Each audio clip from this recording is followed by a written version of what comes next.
मैं ये किताब पढ़ रहा था सिर्फ खेड़ा साहब की, यू कैन विन, और इसके पेज नंबर 72 पे, अगर आपके पास किताब है तो आप देख लेंगे, बाकी नीचे लिखा हुआ आ रहा होगा, आपको दिख रहा होगा। मैं दावे के साथ कह सकता हूं कि ये किताब हमारे यशस्वी प्रधानमंत्री श्री नरेंद्र मोदी जी ने गारंटेड पढ़ी है। मैं दावे के साथ कह सकता हूं। आप कहेंगे यार आपको कैसे पता ये किताब उन्होंने पढ़ी है? इस किताब पे एक टॉपिक है सक्सेस, और सक्सेस के अंदर रेस्पॉन्सिबिलिटी का जो सेक्शन है उस पे लिखा हुआ है the retiring president of a company after a standard farewell give to envelope mark number 1 and number 2 to the incoming president. छोड़ो, आप हिंदी में बताता हूं आपको।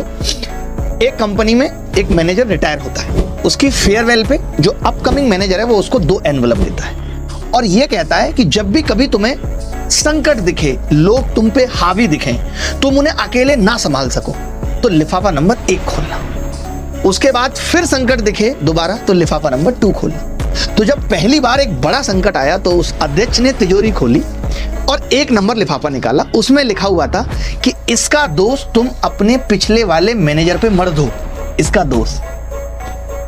और जब उसने दोबारा संकट आया और दूसरा लिफाफा खोला तो उसमें लिखा हुआ था कि तुम अपने आगे आने वाले मैनेजर के लिए 2 लिफाफे तैयार कर लो। मैं एक बात बोलूं आपको, पता है जिम्मेदार लोग ना अपनी गलतियों को स्वीकार करते हैं और उनसे सीखते हैं, ना कि 12-13 साल तक एक ही गुणगान गाते रहते हैं, पिछले 70 सालों में ऐसा हुआ, पिछले 45 सालों में ऐसा हुआ, उसका दोष है। पता है गलतियों के साथ आप 3 तरीके से पेश आ सकते हैं। पहला है कि आप उन्हें नजरअंदाज कर दें, दूसरा है कि आप इनकार कर दें, माने ही ना कि आपकी गलती है, और तीसरा है कि उन्हें स्वीकार करें कि ये हमारी गलती है और हम इससे सीख रहे हैं और सीख के इनको इस तरीके से सुधारेंगे।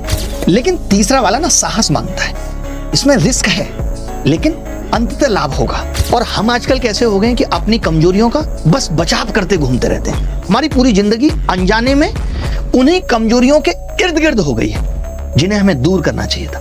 तो आप सरकारी नौकरी की तैयारी कर रहे हैं ना, तो मैं आपसे भी यही चीज कहना चाहता हूँ कि अपनी कमजोरियों से सीखिए। आप इस साल फेल हुए, क्यों फेल हुए, इससे सीखिए, ना कि दूसरों पे इसका दोष मढ़िए कि घर वालों ने उतना सपोर्ट नहीं किया, टीचर ने अच्छे से नहीं पढ़ाया। आपने टीचर का चुनाव किया था, आपने लाइब्रेरी का चुनाव किया था, आपने दोस्तों का चुनाव किया था, और अभी भी इतनी सारी नौकरियां अपकमिंग हैं, तो बहानेबाजी छोड़ के पढ़ना शुरू करिए।